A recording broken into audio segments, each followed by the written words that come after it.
पल्लवी, आप सभी का ग्राम सेवा न्यूज चैनल में तहे दिल से स्वागत करती हूँ। ग्राम सेवा न्यूज चैनल महाराष्ट्र में भिवंडी, शिरडी, सूरत, नासिक, सोलापुर, बेंगलोर इन सभी शहरों में गुजराती के साथ साथ मराठी, तेलुगु और हिंदी माध्यम के द्वारा प्रसिद्ध हुए।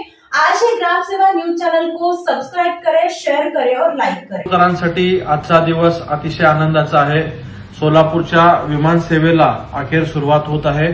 फ्लाय 91च्या वतीने आजपासून गोव्यासाठी तिकीट विक्री ऑनलाईन पोर्टलवरती सुरू झालेली आहे। यासाठी मी महाराष्ट्राचे कर्तृत्ववान मुख्यमंत्री माननीय देवेंद्र फडणवीस साहेब, त्याचबरोबर केंद्रीय हवाई राज्यमंत्री ज्यांचा या विमान सेवेसाठी विशेष पुढाकार राहिला असे श्रीयुत मुरलीधर अण्णा मोहोळ, सोलापूरचे पालकमंत्री आदरणीय जयकुमार गोरे साहेब यांचा देखील मनापासून आभार व्यक्त करतो।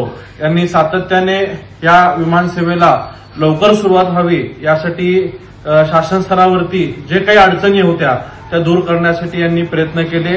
अक्कलकोटचे आमदार तथा तत्कालीन भाजपा जिल्हाध्यक्ष आमदार सचिनदादा कल्याण शेट्टी यांचेही मी आभार मानतो की सोलापूरची हवाई सेवा सुरू होण्यासाठी सातत्याने दिल्लीवारी करणं असो किंवा सोलापूरच्या जनतेचा आवाज त्यांच्यापर्यंत शासनापर्यंत पोहोचवण्याचं काम त्यांनी केलं। या सगळ्या प्रक्रियेमध्ये सोलापूरची विमान सेवा सुरू होण्यासाठी जे काही तांत्रिक अडचणी होत्या या सगळ्या प्रशासकीय स्तरावरती पूर्ण करण्यासाठी ज्यांनी अतिशय प्रामाणिकपणे काम केलंय। सोलापूरच्या सुपुत्रापेक्षा जास्त ज्यांची प्रामाणिक भावना राहिली ते सोलापूरचे कलेक्टर माननीय कुमार आशीर्वाद साहेब यांचे देखील मी आभार मानतो की या सगळ्यांनी एकत्रितपणे प्रयत्न केल्यामुळे ही विमान सेवेला आज खऱ्या अर्थाने यश येतोय।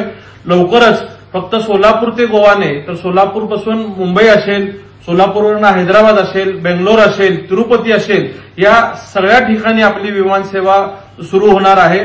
आज सोलापूर ते गोवाला जी विमान सेवा सुरुवात झालेली आहे त्याच्यातून तळकोकणात जे राहणारे विशेषतः स्वामी समर्थांचे भक्त असतील, पांडुरंगाचे, तुळजाभवानी देवीचे भक्त आहेत, या सगळ्या लोकांना सोलापूरला येण्यासाठी सोयीचं होणार असून जवळपास 10 ते 12 तास वाहनाने प्रवास करण्यासाठी वेळ लागायचा तो सगळा त्रास या सगळ्या धार्मिक पर्यटनाच्या लोकांसाठी कमी होणार आहे। आणि सोलापूरच्या देखील लोकांना गोव्यासारख्या ठिकाणी गेल्यानंतर तिथं असलेल्या इंटरनॅशनल एअरपोर्टच्या माध्यमातून भारतासह अन्य ठिकाणी कनेक्टिंग फ्लाईट घेणं देखील सोयीस्कर होणार आहे। आणि फक्त सोलापूर गोवापुरतं न थांबता येणाऱ्या काळात भारतातील अनेक मेट्रो शहराशी आपली विमान सेवा सुरू होईल हा विश्वास मी समस्त सोलापूरकरांना महाराष्ट्र शासनाचा एक जबाबदार लोकप्रतिनिधी म्हणून मी देतो। मी पुनश्च एकदा महाराष्ट्राचे मुख्यमंत्री आदरणीय देवेंद्र फडणवीस साहेब यांचे खूप खूप आभार मानतो। धन्यवाद।